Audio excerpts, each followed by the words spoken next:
पश्चिम बंगाल की राजनीति में दशकों तक अपरास्त और दिग्विजयी मानी जाने वाली ममता बनर्जी आज अपनी ही साख को बचा नहीं पाई। अप्रैल 2024 के चुनावी समर में उमड़ी बदलाव की लहर ने दीदी के उस अवैध दुर्ग को हिला दिया जिसे कभी अजय माना जाता था।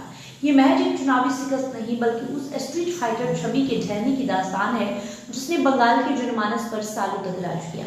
जाहिर है जब पतन इतना बड़ा है तो वजह भी गहरी होंगी। भ्रष्टाचार के आरोपों से लेकर आंतरिक बगावत तक दीदी के किले में सेंध लगाने वाली उन तमाम वजहों का इस वीडियो में हम चर्चा करेंगे।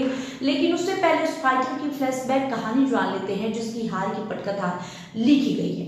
5 जनवरी 1955 को कोलकाता के एक मध्यवर्गीय ब्राह्मण परिवार में जन्मी ममता बनर्जी ने छात्र राजनीति से ही अपने तेवर साफ कर दिए थे। उनके फाइटर होने की पहली गूंज 24 जनवरी 1975 को सुनाई दी जब आपातकाल के दौरान महज 18 साल की ममता जयप्रकाश नारायण की कार के बोनट पर कूद गई। इस एक घटना ने उनके नाम को पूरे देश में चमका दिया था। यही वजह थी कि 1984 में कांग्रेस ने उन्हें दिग्गज नेता सोमनाथ चटर्जी के खिलाफ चुनावी मैदान में उतारा। दुनिया तब दंग रह गई जब इस युवा लड़की ने सोमनाथ जैसे धुरंधर को पटखनी देकर जायंट किलर का खिताब अपने नाम किया।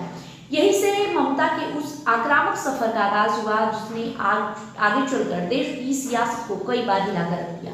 1984 की जीत के बाद ममता ने पीछे मुड़कर नहीं देखा। साल 1998 में उनकी राजनीति का वो चेहरा दिखा जिसने पूरे देश को संकट दिया। बंगाल में वामपंथी के खिलाफ आवाज उठाते हुए ममता ने संसद के भीतर मेज पर मानव खोपड़ियां और हड्डियां बिखेर दी। वो बताना चाह रही थी कि बंगाल में वामपंथी हिंसा किस कदर खतरनाक हो चुका है। ये सत्ता को हिलाने वाला एक ऐसा शॉक ट्रीटमेंट था जिसकी कल्पना किसी ने नहीं की थी। इसी दौर में महिला आरक्षण बिल पर बहस के दौरान उनका गुस्सा इस कदर फूटा कि उन्होंने तत्कालीन केंद्रीय मंत्री जॉर्ज फर्नांडिस का कॉलर पकड़ लिया। इन घटनाओं ने साफ कर दिया कि ममता वो फाइटर है जो अपनी बात मनवाने के लिए किसी भी हद तक जा सकती है।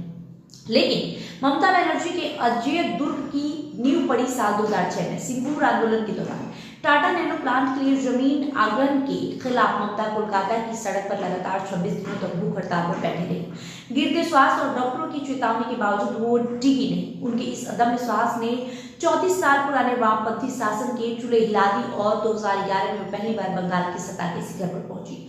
अब तक आप समझ रहे होंगे कि आखिर क्यों ममता बनर्जी को फाइटर और उनकी राजनीति को अजय माना जाता है।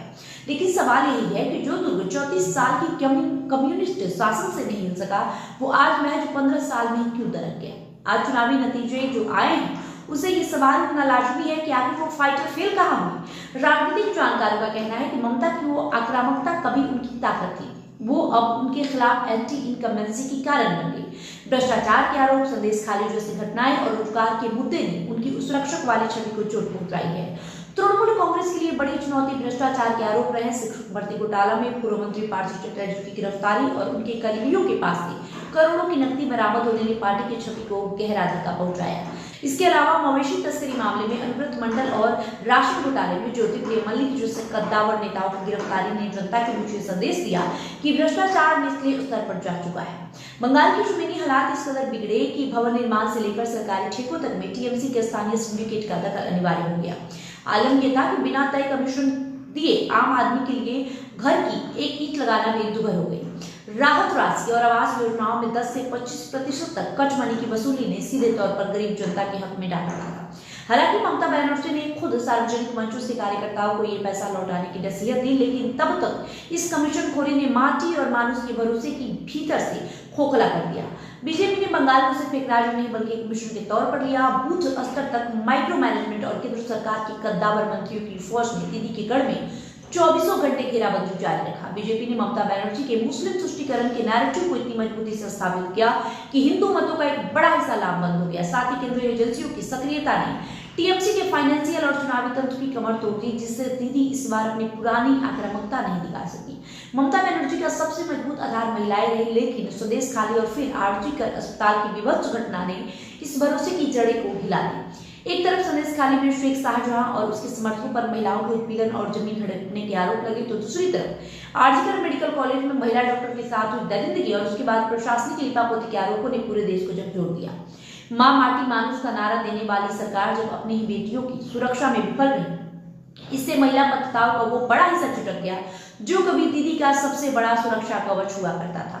चुनाव से ठीक पहले और टिकट वितरण के दौरान टीएमसी के भीतर पुराना बनाम नया की लड़ाई सतह पर आ गया। पार्टी के कई पुराने वफादारों ने अभिषेक बनर्जी के बढ़ते प्रभाव और कार्यशैली पर सवाल उठाए।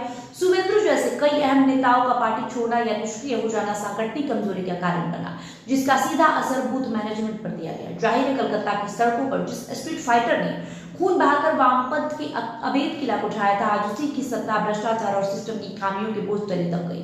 2026 के नतीजे गवाह है कि सियासत में जब संघर्ष की जगह सत्ता का अहंकार हो जाता है तो जायंट किलर भी मात खा जाता है। आपको क्या लगता है? पूरे वीडियो पर आपकी क्या प्रतिक्रिया है?